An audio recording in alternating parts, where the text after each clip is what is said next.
Assalamualaikum warahmatullahi wabarakatuh. Bapak Ibu tentunya sudah mengetahui ya surat ini ya terkait dengan pembukaan periode perbaikan usulan kenaikan jabatan akademik dosen. Di mana surat ini tertanggal 22 Januari 2025 ya sudah beberapa hari yang lalu, tapi tetap saya akan menyampaikan kepada Bapak Ibu. Mungkin ada beberapa dosen juga yang belum memahami isi dari surat ini, jadi saya membantu untuk menjelaskannya. Jadi secara garis besar tujuan dari surat ini itu adalah untuk mengumumkan pembukaan periode perbaikan usulan kenaikan jabatan akademik dosen, di mana eh, kenaikan jabatan akademik dosen ini merupakan langkah penting dalam pengembangan karir dosen yang tidak hanya berdampak pada individu saja, nah tetapi juga pada kualitas pendidikan di Indonesia secara keseluruhan. Nah, melalui surat ini, pemerintah itu memberikan kesempatan kepada dosen untuk memperbaiki atau melengkapi persyaratan yang sebelumnya belum terpenuhi agar bisa mengajukan kenaikan jabatan sesuai dengan ketentuan yang telah berlaku. Nah, langkah ini sejalan dengan visi pemerintah untuk mendukung profesionalisme dan pengembangan karir akademik dosen yang lebih terstruktur dan sesuai dengan standar tentunya. Nah, selain itu, pemberian waktu tambahan ini menunjukkan upaya pemerintah dalam mendukung para dosen agar tetap memiliki kesempatan untuk mencapai target kenaikan jabatan sebelum masa pensiun. Seperti itu Bapak Ibu ya. Nah, kemudian isi surat utamanya ya tentunya ada periode perbaikan usulan. Jadi kalau kita lihat di sini bahwa proses perbaikan itu dilakukan secara daring melalui laman Sister ya, seperti yang tertuang di sini, yang merupakan sistem integrasi untuk pengolahan administrasi dosen. Nah, pemanfaatan teknologi ini menunjukkan bahwa pemerintah itu semakin memprioritaskan digitalisasi proses administrasi pendidikan tinggi untuk meningkatkan efisiensi dan transparansi. Kemudian sasaran perbaikannya yaitu ada proses ini yang ditujukan bagi pertama itu dosen yang belum direkomendasikan pada gelombang sebelumnya. Kemudian hal ini itu mencangkup dosen yang telah mengajukan usulan pada gelombang 1 dan 2 tahun 2024 gitu ya. Tetapi usulan tersebut itu tidak lolos rekomendasi. Oleh karena itu, kesempatan ini memungkinkan para dosen yang tidak lolos itu untuk melakukan perbaikan atau menambah kekurangan yang ada gitu. Nah, berikutnya itu dosen yang masih dalam batas usia pensiun pada April 2025 gitu ya. Di mana surat ini itu memberikan perhatian khusus kepada dosen yang mendekati masa pensiun. Jadi memungkinkan para dosen itu untuk menyelesaikan persyaratan sebelum batas waktu tersebut. Nah, dokumen penting apa saja yang akan dipersiapkan? Jadi agar proses evaluasi ini bisa berjalan dengan baik, ada beberapa dokumen pendukung yang digunakan ya, meliputi misalnya ada angka kredit, merupakan tolak ukur ya kinerja dosen yang dihitung berdasarkan kontribusi dalam bidang pendidikan, penelitian, pengabdian masyarakat maupun penunjang akademik lainnya, yaitu yang digunakan berasal dari hasil integrasi kinerja hingga 2022.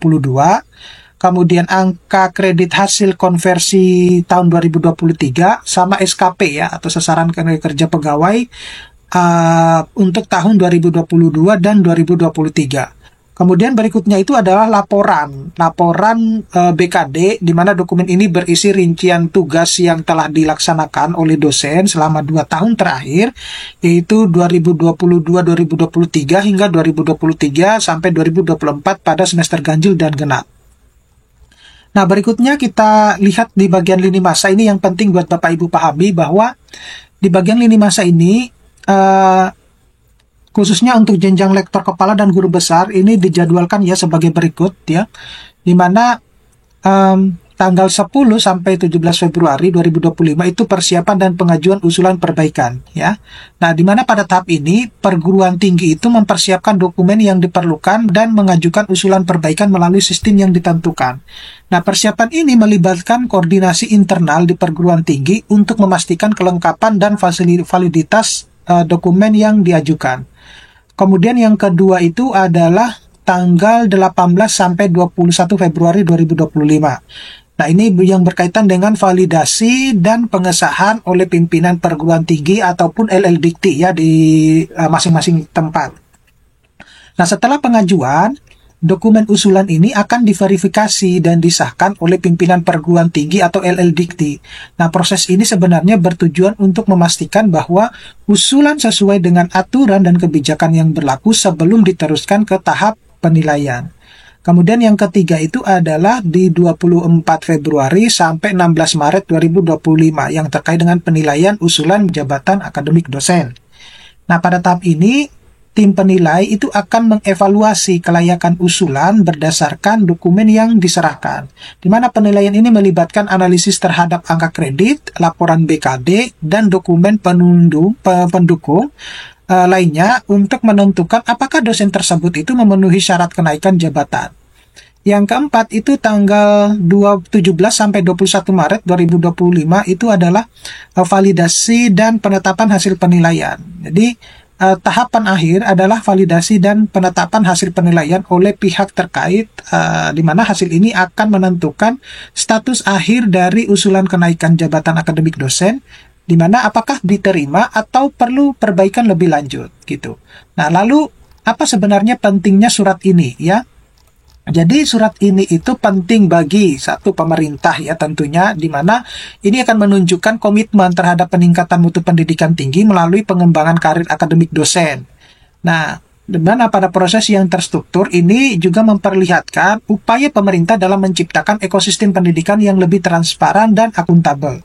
Kemudian surat ini juga penting bagi dosen ya tentunya, di mana ini akan memberikan peluang yang adil bagi dosen untuk memperbaiki kekurangan dalam usulan mereka. Di mana surat ini juga sebenarnya itu mendorong dosen untuk lebih memahami dan memenuhi standar kinerja yang telah ditentukan sehingga dapat meningkatkan kualitas mereka sebagai pendidik dan peneliti.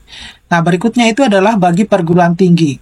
Nah, penting bagi perguruan tinggi karena surat ini itu menjadi panduan bagi perguruan tinggi untuk memberikan dukungan administrasi dan teknis kepada dosen mereka, di mana perguruan tinggi ini berperan penting dalam memastikan bahwa dokumen dan usulan dosen itu sudah sesuai dengan ketentuan. Kemudian rekomendasi tindak lanjut yang perlu Bapak Ibu perhatikan ada untuk perguruan tinggi ya. Ini biar nanti proses pengajuannya itu lancar. Yang pertama itu membentuk tim khusus nih yang bertugas mendampingi dosen dalam proses pengajuan perbaikan usulan. Kemudian mengintegrasikan dokumen-dokumen pendukung ke sistem administrasi perguruan tinggi untuk mempermudah akses dan pengelolaan data. Yang berikutnya itu adalah untuk dosen itu melakukan evaluasi terhadap dokumen pendukung yang telah disiapkan dan memperhatikan kekurangan yang ada pada pengajuan sebelumnya. Kemudian aktif dalam berkoordinasi dengan pihak perguruan tinggi untuk memastikan semua persyaratan itu sudah terpenuhi waktunya. Nah, kemudian kalau untuk kementerian ya, dalam hal ini ada Kementerian Pendidikan Tinggi, Sains dan Teknologi. Yang pertama itu memastikan sistem ini bisa berjalan tanpa gangguan selama periode pengajuan. Kemudian yang terakhir itu memberikan pelatihan teknis kepada operator perguruan tinggi dan LLDikti untuk menghindari kesalahan dalam proses validasi penilaian. Karena itu penting ya, biar nanti teman-teman dosen itu tidak perlu harus bolak-balik melakukan perbaikan dan perbaikan lagi. Jadi penting ini ya untuk melakukan pelatihan-pelatihan. Oke? Mudah-mudahan ini bisa bermanfaat buat teman-teman dosen. Nanti kita akan ketemu pada video-video berikutnya. Saya akhiri. Assalamualaikum warahmatullahi wabarakatuh.